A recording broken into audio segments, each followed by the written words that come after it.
Good morning, karon adto ta sa Dipolog Port para atong kwaon ang mga stock gikan sa Cebu kay natay gipadala mga orders nila, mga stocks, kung may equipment pod na kulang nila diri sa Dipolog City na branch, at least ugma is masugod na.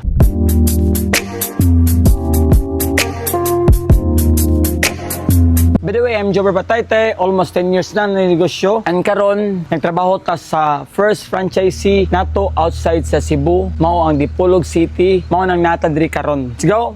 Karon nanata sa Dipolog Port, magsugat ta sa stocks na gipadala sa Cebu nato na team, sa commissary nato. And ato siyang pick up on sa barko. And puhon pod sa mga stocks pod nila na mag-order sa namo, like sa cups, sa beans, sa matcha, o guban pa, diri ra namo ipadala sa barko, and then ilarang pick upon sa Dipolog branch ang ilang mga orders namo. Mara namong mga sistema sa pagpadala kay Cebu to Dipolog, kay everyday man naa sa biyahe. Pwede sad anytime, 2 days before mag-order na sila, and then namo ipadala sa mga delivery sa mga driver, then maabot na sa Dipolog City. Karon na nata sa dool sa boat mga kanegosyo. Pwede kanegosyo katong ganahan mo franchise or ganahan sila na sila dream na sila coffee shop in the future. Pwede ra jud mo message namo. That's because kami mularga jud mi sa inyong lugar, among i-train ang inyong mga staff, and then tabangan man namo buhat sa inyong coffee shop, ug pwede jud mi ma-advise ninyo kung pag-umos sa industry na mag-coffee shop, tabangan mo namo na mag-create og inyong coffee shop. After diri sa Dipolog City, natay meeting sa Pagadian City. Ay no, layo-layo siya, mga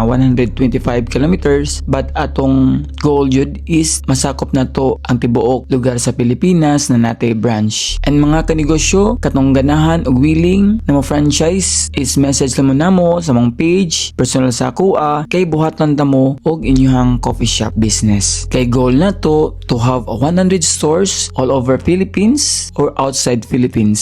Ato na i-claim and i-pray, I know ihatag na sa Ginoo na to og tabangan na to malupit na trabaho everyday. Kay among coffee shop mga kanegosyo is pang international na siya. Pwede may ka-serve sa international na taste because ang gamit namo is specialty coffee, ang matcha namo is specialty matcha. Kung unsa ang gigamit sa Japan na mga matcha o sa outside sa Pilipinas na mga beans, maupon namong gi-adapt specialty coffee. Dili siya basta-basta na coffee beans ang mga gigamit, naa siya single origin o blend. And also sa amos ang shop diri sa Talisay o guban pang shop, nag-serve sad mi na outside country na beans like Australia, Colombia o uban pa na beans. Mao nang kami nagpadaghan diri sa tibuok Pilipinas kay pakita namo na pwede mi na ay kami na mga player na mga coffee shop nagpadaghan is a specialty matcha. Dili para sa uban na nagamit og beans na commercial jud kay siya. We design our coffee shop mga kanegosyo. In the future, we will go to outside Philippines na brand. And also we will bring our local roastery sad na among kapartner na maabot sad internationally because it's our honor for them. Gamay sila na negosyante and gifocus yun nila na good quality of beans internationally ilang pag-roastery sa beans. After na to dito sa Dipolog Port, ato nang gidiretso deliver ang mga stocks gikan sa Cebu o gipadala sa atong Cebu team. Mao ni siya mga cups, mga equipments na kulang para ready na full ang tanan ng mga stocks nila, labi na sa cups, ingredients, agoban pa para makaserve na sila sa opening day sa Dipolog City branch. And also karong hapon is mag-focus na pudda sa mga marketing materials, collaterals para sa opening day nila ug makibaw ang mga taga Dipolog City area na hapit na ta mag-open ug mag-grand opening na sila diri sa Dipolog City. Giredi sa atong marketing team, nag-edit sila sa mga menus, flyers, posts sa page, and also mag-ready na pud sila sa mga foods and products nato para picture taking, video, o uban pa for the marketing materials. By the way, kung na-inspire mo sa kanila video, ayag kalimot to like and follow and share sa inyong mga friends, relatives na ganahan mag-business o coffee shop o dream sad nila to have one para in the future pwede nila mahatag silang anak ang ilang negosyo ug ma-inherit sad nila ang pagpanegosyo. Diri lang dapita and God bless sa tanan. Bye-bye!